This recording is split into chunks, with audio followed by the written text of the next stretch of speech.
Saya sebagai warga negara Indonesia yang taat hukum akan melakukan atau menempuh jalur hukum.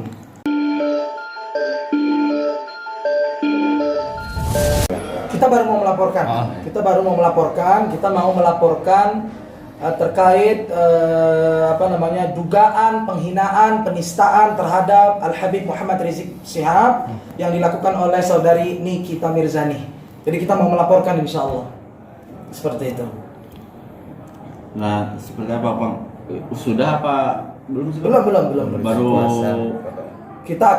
saya akan berikan kuasa kepada pengacara kita, kuasa hukum kita untuk segera dibuat LP-nya. Kita akan lakukan pelaporan, insya Allah.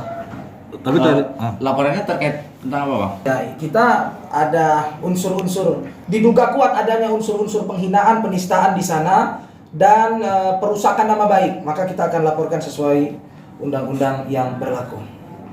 Tapi Ustaz sendiri udah berkomunikasi dengan Habib Rizik sendiri, Ustaz? Bagaimana? Yang saya udah komunikasi sama Habib Rizik sendiri. Komunikasi langsung secara face to face belum.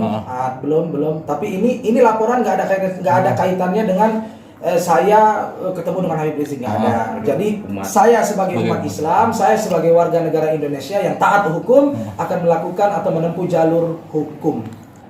Awalnya kita tidak ingin menempuh jalur hukum.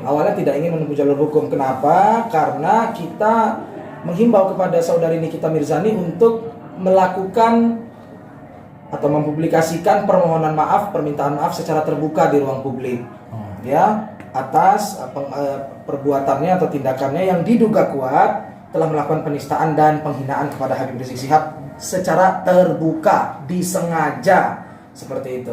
Nah, kalau dia melakukan permohonan maaf itu, kita nggak akan tempuh jalur hukum. Tapi karena dia sampai detik ini, sampai hari ini, ya kan, kita berikan waktu 1 kali 24 jam juga tidak ada permohonan maaf, maka dan malah makin menantang, maka kita tempuh jalur hukum seperti itu. Ya kan, dari NM sendiri kan dia menyebutkan bahwa kalau dia kan tidak menyebutkan nama, katanya kan, kalau dia bilangnya cuma. Saya tidak mempermasalahkan, saya bukan mempermasalahkan. Saya umat Islam, pecinta ulama, tidak mempermasalahkan ketika dia mengatakan tabib segala macam. Tapi dia mengatakan bahwa Habib Rizik telah membuat kerusuhan. Ya, telah berbuat ulah lagi. Buat ulah itu kan kalimat konotasi diksi, konotasi yang berindikasi kepada sesuatu yang negatif, ya kan, perbuatan yang brutal. Buat ulah lagi, bikin macet jalan dan seterusnya. Dan itu bukan cuma satu video. Saat ini kan akhirnya banyak pro kontra nih, netizen lah biasa antara kubunya kita dan kubu Ustaz ini melihatnya gimana, Pak? Ngelihat apanya? Ya, pandangan banyak yang pro kontra, akhirnya jadi bukan hanya Pak Ustadz aja sama saudari MM ini yang Iya, sekarang begini, kalau saya menanggapinya simple.